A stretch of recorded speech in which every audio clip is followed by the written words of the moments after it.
Israel Iran യുദ്ധം ഏറ്റവും പ്രധാനപ്പെട്ട ഒരു വഴിത്തിരിവിലേക്കാണ് ഇപ്പോൾ പോയിക്കൊണ്ടിരിക്കുന്നത്.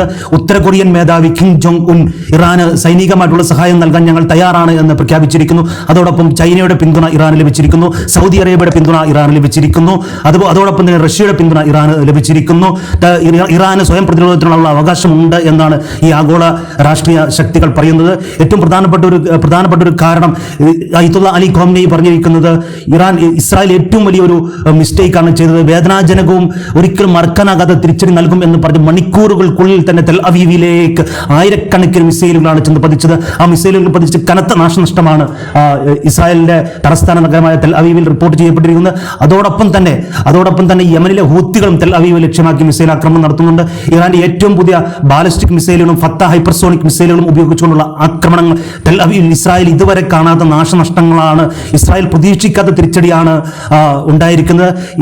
അയത്തുള്ള അലി ഖാംനെയി, ഇറാന്റെ പരമോന്നത നേതാവായ അയത്തുള്ള അലി ഖാംനെയി പറഞ്ഞിരിക്കുന്നത് ഞങ്ങൾ ഈ തിരിച്ചടി ദിവസങ്ങളോളം തുടരും എന്നാണ്, ഞങ്ങൾക്ക് നൽകിയ അതിന്റെ ഇരട്ടി തിരിച്ചു നൽകും എന്നാണ് ഇറാന്റെ പരമോന്നത നേതാവ് പറഞ്ഞിരിക്കുന്നത്. അതോടൊപ്പം തന്നെ സാമ്പത്തികമായും സൈനികമായിട്ടും ഇറാനെ സഹായിക്കുവാൻ നിരവധി രാഷ്ട്രങ്ങൾ ഇപ്പോൾ തന്നെ തയ്യാറായിട്ട് മുന്നോട്ട് വരുന്നുണ്ട്. പക്ഷേ ഇത് ഗുരുതരമായ ഒരു പ്രതിസന്ധി കൂടി ഈ ആഗോളതലത്തിൽ ഉടലെടുക്കുന്നുണ്ട്. കാരണം ഒരു മൂന്നാം ലോക മഹായുദ്ധത്തിലേക്ക് വഴിതെളിച്ചേക്കുമോ എന്നുള്ള ആശങ്ക ലോകരാഷ്ട്രങ്ങൾക്കിടയിലുണ്ട്. അതുകൊണ്ട് തന്നെ ഈ രണ്ട് രാഷ്ട്രങ്ങളുമായിട്ട് പരമാവധി ചർച്ചയ്ക്കും അനുനയത്തിനും ശ്രമിച്ചുകൊണ്ടിരിക്കുകയാണ് ലോക നേതാക്കൾ. അതോടൊപ്പം തന്നെ ഇറാന് സ്വയം പ്രതിരോധിക്കാനുള്ള അവകാശമുണ്ട് എന്ന് പറഞ്ഞുകൊണ്ട് ആഗോള ശക്തികളിലായ റഷ്യയും ചൈനയും തുർക്കിയും പോലുള്ള, അതല്ലെങ്കിൽ ഉത്തര കൊറിയ പോലുള്ള രാഷ്ട്രങ്ങൾ സൈനികമായിട്ടും സാമ്പത്തികമായിട്ടും സഹായിക്കുവാൻ തയ്യാറായി മുന്നോട്ട് നിൽക്കുന്നു.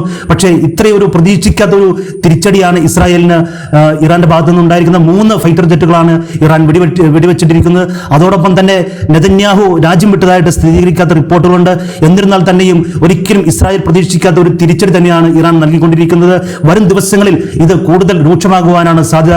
കാരണം ഇന്ന് വരെ ലോകത്ത് വെളിപ്പെടുത്താത്ത ഒരുപാട് പുതിയ ആയുധങ്ങളും പുതിയ സാങ്കേതിക വിദ്യകൾ ഉപയോഗിച്ചുള്ള ആയുധങ്ങളൊക്കെ ഇറാന്റെ കൈവശമുണ്ട്. ഇതെല്ലാം ഇറാൻ പ്രയോഗിക്കുകയാണെങ്കിൽ ഒരുപക്ഷെ ഇസ്രായേൽ ഇതുവരെ കാണാത്ത അതിവിനാശകരമായിട്ടുള്ള ദുരന്തമായിരിക്കും ഇസ്രായേലിന് സംഭവിക്കുക എന്നുള്ളതാണ് ഇപ്പോൾ പുറത്തു വരുന്ന ഏറ്റവും പുതിയ വാർത്തകൾ. അതിന്റെ ഏറ്റവും പുതിയ ദൃശ്യങ്ങൾ ഉൾപ്പെടെ സോഷ്യൽ മീഡിയയിൽ പ്രചരിക്കുന്നുണ്ട്. അതുകൊണ്ട് തന്നെ ഇത് യുദ്ധം കൂടുതൽ സങ്കീർണമാകുവാനും മൂന്നാം ലോക മഹായുദ്ധത്തിലേക്ക് വരെയും വഴി തെളിച്ചേക്കാവുന്ന ഒരു അവസ്ഥയിലേക്കാണ് ഇപ്പോൾ കാര്യങ്ങളുടെ പോക്ക്. അതേസമയം തന്നെ അമേരിക്ക ഇറാഖിലുള്ള എയർബേസിലെ അമേരിക്കയുടെ സൈനിക താവളത്തിൽ നിന്ന് മുഴുവൻ സൈനികരോടും പിൻവാങ്ങുവാനുള്ള ഒരു നിർദ്ദേശം അമേരിക്ക നൽകിയിട്ടുണ്ട്.